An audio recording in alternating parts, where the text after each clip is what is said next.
नमस्कार मित्रांनो, स्वागत आहे तुमचं अमृतधारा गोट अँड खिलार फार्म या यूट्यूब चॅनलमध्ये. आज आपण FMDच्या वॅक्सिनेशनवरती चर्चा करणार आहोत.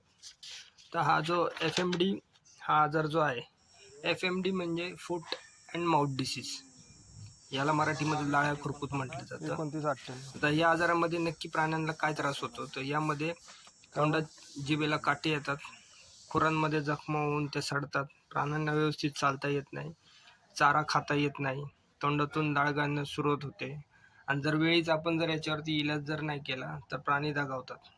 हा आजार संसर्गजन्य असल्यामुळे आपल्या गोठ्यातील इतर प्राण्यांनाही याचा संसर्ग होऊन आपले मोठे नुकसान होऊ शकते.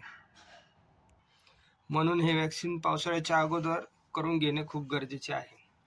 आता हे जे वॅक्सिन आहे यामध्ये आता आपल्या जे दुग्ध व्यावसायिक आहे, पशुपालक जे मित्र आहेत आपले, यांना बरेच प्रश्न असतात, तर त्यावरती आपण थोडीशी सविस्तर चर्चा करूया.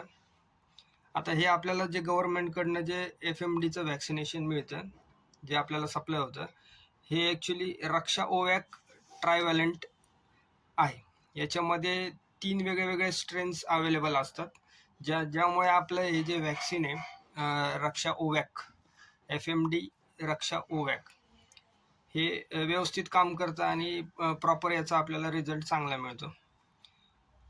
आता हे वॅक्सिन प्राण्यांना कसं द्यायचं, केव्हा द्यायचं, कोणत्या प्रमाणात द्यायचं, कोणत्या प्राण्यांना द्यायचं आणि कोणत्या प्राण्यांना नाही द्यायचं, हे आपण आता सविस्तर बघू. तर सगळ्यात पहिली काळजी आपल्याला घ्यावी लागेल, हे जे FMDचं जे वाईल येतं याची आपल्याला कोल्ड स्टोरेजची चेन मेंटेन करावी लागते, कारण हे वॅक्सिन व्यवस्थित त्याच्या प्रॉपर रिझल्ट घेण्यासाठी 2 डिग्री सेल्सिअस ते 8 डिग्री सेल्सिअसच्या तापमानावरती स्टोअर करावं लागतं.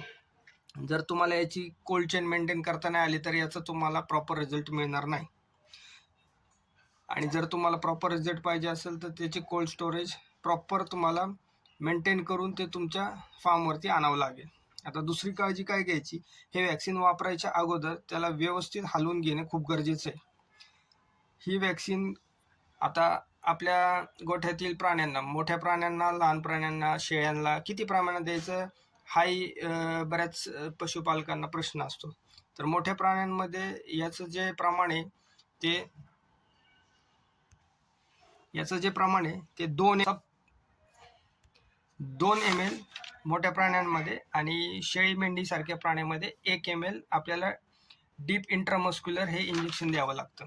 आता इंट्रामस्क्युलर म्हणजे मांसल भागात मांसामध्ये द्यायचं हे इंजेक्शन आणि शक्यतो प्राण्यांच्या मानेमध्ये हे दिलं जातं. हे जे FMDचं वॅक्सिनेशन आहे हे प्रेग्नेंट जनावरांना चालतं की नाही असाही आपल्या पशुपालकांना प्रश्न असतो. तर हे जे प्राणी आपले शेवटच्या प्रेग्नन्सीच्या काळामध्ये असतात त्यांना शक्यतो हे दिलं जात नाही. शेळ्यांमध्ये हे शेवटच्या 4थ्या व 5व्या महिन्यात जर शेळी गाभण असेल तर तिला हे देत नाहीत आणि गाई किंवा म्हशीसारख्या मोठ्या प्राण्यांमध्ये हे शेवटच्या 8 ते 9, 10, 9व्या 10व्या महिन्यामध्ये त्यांना दिलं जात नाही. तर हे आता द्यायचं कसं आणि किती वय झाल्यावरती द्यायचं. तर मित्रांनो, FMD वॅक्सिन लहान पिल्ले जेव्हा 4 महिन्याची होतात त्यानंतर त्यांना पहिला डोस त्यांना दिला जातो. 4 महिन्यानंतर तुम्ही याचा 1 महिन्यानंतर पुन्हा त्यांना बूस्टर डोस पण देऊ शकता आणि मोठ्या प्राण्यांमध्येही सेम तुम्ही जेव्हा वॅक्सिन करता त्यानंतर 1 महिन्यानंतर परत बूस्टर डोस देऊ शकता. हे FMDचं वॅक्सिनेशन करताना आपण आपल्या गोठ्यातील सर्व प्राण्यांचं 2 आठवडे अगोदर किंवा 21 दिवसांच्या अगोदर जंत निर्मूलन करणं खूप गरजेचं आहे. म्हणजेच डिवर्मिंग करण्याचं खूप गरजेचं आहे, कारण जेव्हा प्राण्यांचं डिवर्मिंग होतं तेव्हा या वॅक्सिनचा रिझल्ट, जेव्हा आपण 21 दिवसानंतर हे वॅक्सिनेशन करणार आहे आपल्या प्राण्यांना, तेव्हा याचा रिझल्ट तुम्हाला एकदम परफेक्ट मिळतो. त्यामुळे डिवर्मिंग हे तेवढंच महत्त्वाचं आहे.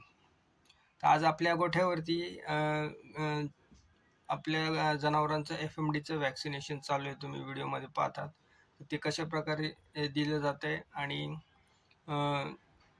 कुठे दिले जाते हे तुम्ही व्यवस्थित व्हिडिओमध्ये पाहू शकता. तर धन्यवाद मित्रांनो, आज इथेच थांबूया. पुन्हा भेटूया नवीन माहितीसोबत नवीन व्हिडिओमध्ये. व्हिडिओ आवडल्यास लाईक करा, सबस्क्राईब करा. थँक्यू.